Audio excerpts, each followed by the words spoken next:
Imagine running like the most successful youth-driven company on the planet. You know, you've spent half a decade just hoarding the brightest 20-something prodigies in the world. Right, building a dynasty that genuinely feels untouchable. Exactly. Untouchable. And then literally overnight, you just fire the kids, you hire a ruthless veteran CEO, and you start aggressively poaching 30-year-olds from your biggest competitors. That is an absolute teardown. It's insane. But that is exactly what Real Madrid is doing right now, and the shockwaves are just tearing through the entire sport. Welcome to today's Deep Dive. Glad to be here. What's fascinating here is that this isn't just some slight tactical adjustment. We are looking at a complete, unapologetic destruction of the corporate philosophy that brought them their recent success. I mean, we've got a massive stack of internal intel in front of us, detailing an absolute earthquake in Valdebebas. Right. We are unpacking the stunning and now internally confirmed return of Jose Mourinho to Real Madrid. Yeah, which changes everything. Everything. We're looking at their sudden, ruthless hunt for hardened veterans over teenagers and the absolute chaos this is inflicting on Barcelona and Atletico Madrid. Total market warfare. Exactly. And then we are following a thematic thread straight into the boardroom, looking at a heavily guarded timeline regarding the Negreira refereeing scandal. Because every single one of these moves, whether it's on the pitch, in the transfer market, or within the federation, they are all interconnected. They are master classes in leveraging institutional power. Right. So if you're listening right now, whether you're a hardcore football fanatic or honestly, if you just love the mechanics of high-stakes corporate strategy, you need to hear how this masterclass in market manipulation is actually playing out. Absolutely. Let's start with the headline that broke the internet. Our internal knowledge confirms it. Jose Mourinho is officially returning. The terms are locked in through 2027, and he'll be presented this July.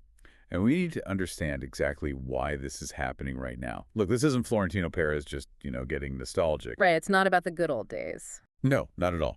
It's a calculated reaction to a massive structural vacuum. Over a very short window, Madrid's dressing room literally lost its fathers. Yeah. They lost Karim Benzema, Toni Kroos, and Luka Modric. You compound that with the severe long-term injuries to veteran leaders like David Alaba and Dani Carvajal, and suddenly the cultural bedrock of the club is just gone. You're left with a locker room that is just bursting with generational explosive talent, but I mean, they're all in their early 20s. Exactly. And 22-year-olds, no matter how talented they are, they lack that cynical, hardened experience required to navigate the psychological torture of a grueling 9-month European campaign. Honestly, this feels a lot like a predatory private equity maneuver to me. Oh, how so? Well, you have this brilliant tech startup full of young geniuses who built an incredible product, right? But the board realizes they don't actually know how to survive a real market crash. Yes. So they bring in the ultimate corporate enforcer, a veteran CEO whose only job is to instill ruthless discipline and just actually ship the product. That is the perfect way to look at Mourinho right now. His mandate isn't player development, it's execution. And his first act as CEO is demanding an army of soldiers. Soldiers, yeah. He isn't scouring South America for the next 18-year-old winger anymore. He wants immediate, undeniable impact. Internally, we're seeing demands for 30-year-old right-back Denzel Dumfries to come in and go head-to-head with Trent Alexander-Arnold. Wow. Yeah, and he's also given the green light for 27-year-old center-back Ibrahima Konate. And the front office is aggressively hunting for a left-footed center back who can cover left back right. They've been circling names like Ricardo Palafiori, Josko Gvardiol, and Nico Schlotterbeck. Yep. In fact, our internal notes show Madrid's brass is legitimately furious that Schlotterbeck just renewed his contract with Borussia Dortmund. Well, because that renewal forces Madrid's hand, they either have to trigger a massive 50+ million euro release clause, or they have to pivot entirely. But look at the through line of every single player you just named. They're all huge. Established, physically dominant, battle-tested. Okay, but wait, I have to push back hard on this. Go for it. If you are a Madrid fan listening right now, you have to be sweating. Signing a 30-year-old Dumfries when you already have an aging defense, or bringing in Konate, who is coming off a genuinely rough, inconsistent year at Liverpool. I know, it sounds risky. I mean, this feels like a classic panic buy. It completely detonates the 5-year development plan Madrid has spent billions perfecting. How does this make any sense? Look, if we connect this to the bigger picture, you have to realize that Mourinho does not care about 2030. Right. He doesn't operate on a 5-year timeline. The Champions League isn't won by potential. It's won by players who already know how to suffer in a low block away at Bayern Munich on a cold Tuesday night. So it's pure pragmatism. Pure pragmatism. And that demand for immediate cerebral control brings us to the absolute crown jewel of this summer's market. Oh man, this is the bombshell. Okay, let's unpack this because internally, we know Bernardo Silva is essentially a Real Madrid player. It is a phenomenal piece of business. Just incredible. He is arriving as a free agent. The deal is heavily orchestrated by super agent Jorge Mendes. Right. And we're looking at a 2-year contract with an optional 3rd year. But that 3rd year is heavily insulated. It's tied directly to very specific performance and availability metrics. Which is just brilliant risk management from the club. Mendes is often portrayed as this shadowy villain in the footballing world, but here he is acting as the ultimate facilitator. Yeah, totally. For years, Madrid actively distanced themselves from certain powerful agent networks to maintain total control. But Mourinho's arrival immediately reopens those back channels. Well, he needs them. Exactly. Getting a player of Silva's pedigree on a free transfer, seemingly overnight, proves how vital those aligned relationships are at the absolute highest level. But the critics are screaming about this, especially regarding his age. I mean, Silva's turning 32. The Spanish media has been arguing all week that Madrid should have gone after a 29-year-old Spanish midfielder like Rodri instead. Sure. They are saying Rodri fits the timeline better. He provides a better long-term anchor. Yeah, that argument sounds great on a podcast, but it completely falls apart when you look at the physiological reality. What do you mean? Yes, Rodri is younger on paper, but he has severe chronic knee issues. A 29-year-old with a compromised joint is a ticking time bomb. It's a massive financial liability. That's a huge point. Bernardo Silva, on the other hand, played every single Premier League game last season. Internally, the analytics department classifies him as a diesel player. A diesel player. I love that term. But let's actually explain the mechanics of that. Why does a diesel player survive into their mid-30s when others just break down? It comes down to how they move and process the game. A diesel player doesn't rely on explosive sprint speed or violent, sudden changes of direction to beat a defender. Right, he's not Vinicius. Exactly.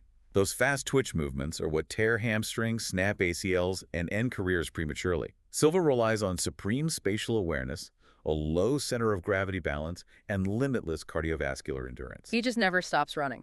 He operates at a steady, relentless hum. Because his game is entirely cognitive and technical, his physical decline is incredibly slow. He is, for all intents and purposes, Luka Modric 2.0. That makes perfect sense. I mean, Modric won a Ballon d'Or in his 30s specifically because his brain processed the geometry of the pitch faster than anyone else's legs could move. Precisely. So mechanically, where does Mourinho plug Silva into this new system? He is the skeleton key. He will be Mourinho's brain on the grass. Silva can operate in a double pivot, dictating the tempo from the base of the midfield. Okay. He can play as an interior, stitching the defense to the forward line. Or, crucially, he can play as a false winger, starting out wide but tucking inside to create numerical overloads in the middle of the pitch. Which gives Mourinho total control. Ultimate control over the game state, which is what Mourinho craves more than literally anything else. And this is where the story pivots from just being a tactical masterclass to being an absolute weaponization of the transfer market against our rivals. Oh, it gets so aggressive? Because Bernardo Silva didn't just fall out of the sky into Madrid's lap. He was incredibly close to joining Barcelona, and then he was practically at the finish line with Atletico Madrid. Yes. But the second Jose Mourinho picked up the phone, Silva slammed the brakes, rejected everyone else, and chose Real. It's a devastating psychological blow, but it also really exposes the fiscal reality of Barcelona right now. Yeah, let's talk about the mechanics of Barcelona's misery here, because it's fascinating. It's a recurring nightmare for them. They have this PR machine that hypes up these massive marquee signings, convincing the fan that's a done deal, only for it to spectacularly collapse at the finish line. We saw it with Nico Williams, and now they are trying to do it with JULIÁN Álvarez. Why does this keep happening? Because of La Liga's strict salary cap mechanisms. La Liga enforces a squad cost limit that is directly tied to a club's audited revenue. Right. If you don't generate the cash, the league's software literally will not allow you to register the player to play, even if you agree on a transfer fee with the club. Which is wild to think about. It is. And Barcelona has spent the last few years selling off future broadcast rights and assets just to artificially inflate their current revenue and scrape by. But they've hit a wall. The lovers are gone. Exactly. They couldn't mathematically guarantee Silva his registration or his salary, and players are finally waking up to that reality. Which opens the door for Madrid's most ruthless move of the entire summer. I want to talk about this 150 million euro trap because this feels like predatory stock market manipulation. It absolutely is. Our internal intel shows Madrid walked right up to Atletico Madrid and offered 150 million euros for Julián Álvarez. Yeah. Atletico rejected it, but Madrid knew they would reject it, so why make the bid in the first place? Because it is a financial checkmate. Real Madrid almost certainly didn't even want Álvarez. Yeah. What they wanted to do was establish a hard, incredibly public floor for his valuation. By bidding 150 million and forcing a rejection, they have trapped Atletico Madrid's ownership in a cage of their own making. Oh, I see it. It's like cornering a market. If Atletico turns around in late August and tries to sell Álvarez to a desperate, cash-strapped Barcelona for, say, 90 or 100 million euros, the optics are catastrophic. Exactly. Atletico Madrid is backed by major international investors, including a prominent Massachusetts-based fund. These are people who deal in hard, cold numbers. They don't care about the rivalry. Not at all. If an investor sees that the club's board rejected 150 million euros in June, only to turn around and sell that exact same asset to a direct domestic rival for 100 million 2 months later, they will view it as fiduciary negligence. They will demand heads on pikes. And the fan base would burn the stadium down. Real Madrid has completely weaponized the market. They priced Barcelona out, and they locked Atletico into an impossible valuation, all without spending a single dime of their own money. That is corporate warfare at its absolute finest. It's brilliant and ruthless. But speaking of power plays, let's pivot from manipulating the transfer market to manipulating the institution itself. This is a crucial transition. We need to look at the boardroom, specifically the timeline regarding the Negreira refereeing case. And just to be very clear with you listening, we aren't here to play judge and jury on guilt, and we aren't taking political sides. No, strictly the facts. Exactly. What we are here to do is look at the precise timeline our internal intel reveals, because the mechanical discrepancies of how this was handled by the Federation are just wild. The facts center around a glaring chronological contradiction. According to the internal timeline, on October 18, 2021, the Spanish Treasury sent a formal official request to the Spanish Football Federation, the RFEF. And why did the Treasury care in the first place? Well, the Treasury's algorithms flagged severe tax anomalies. They were investigating money, moving to former referee Vice President José María Enríquez Negreira. Okay. They were looking at his contracts, his specific functions within the refereeing committee, and potential financial incompatibilities or, phantom companies. This was a serious, targeted federal inquiry. And the Federation complied. They gathered the data and sent it back to the Treasury. But here is the mechanism that blows my mind. Then, they instituted a complete bureaucratic firewall. Total silence. For 16 months, they kept this federal investigation into the vice president of their own refereeing committee entirely secret. They didn't notify the public, and more importantly, they didn't warn a single club competing in their league. Right. Complete silence. Until the scandal finally broke in the media in February 2023. Yeah. At that point, the RFEF was backed into a corner and forced to respond. On March 2, 2023, they held a press conference. During that conference, the Secretary General of the RFEF stood up and claimed that the original inquiry from the Treasury back in 2021 was just a general administrative matter. Which is crazy. They explicitly told the public that the Treasury's request did not name any specific person. But the physical timeline we have internally explicitly contradicts that. The paperwork names José María Enríquez Negreira right there in black and white. Yep. The Federation knew exactly who the federal government was investigating. And for what? Well over a year before they admitted it to the world. This raises a massive structural question.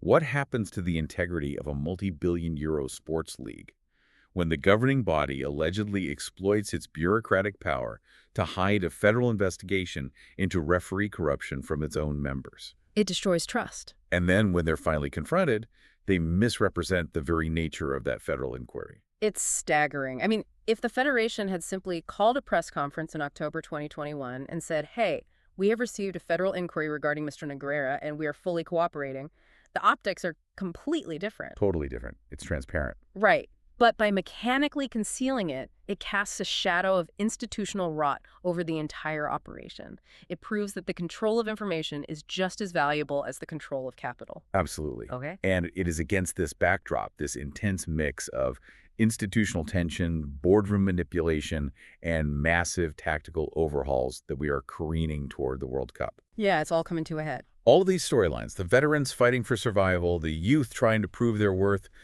they are all going to violently collide on the global stage. Our intel highlights several players whose World Cup performances could radically alter Madrid's immediate future. You look at Endrick playing for Brazil. Huge tournament for him. With players like Rodrigo and Esteban dealing with their own complicated situations, the path is completely cleared for Endrick to be the undisputed focal point. If he has a massive breakout tournament, how does Mourinho, the veteran enforcer, manage a teenager who suddenly possesses the gravity of a global superstar? It's a fascinating dynamic.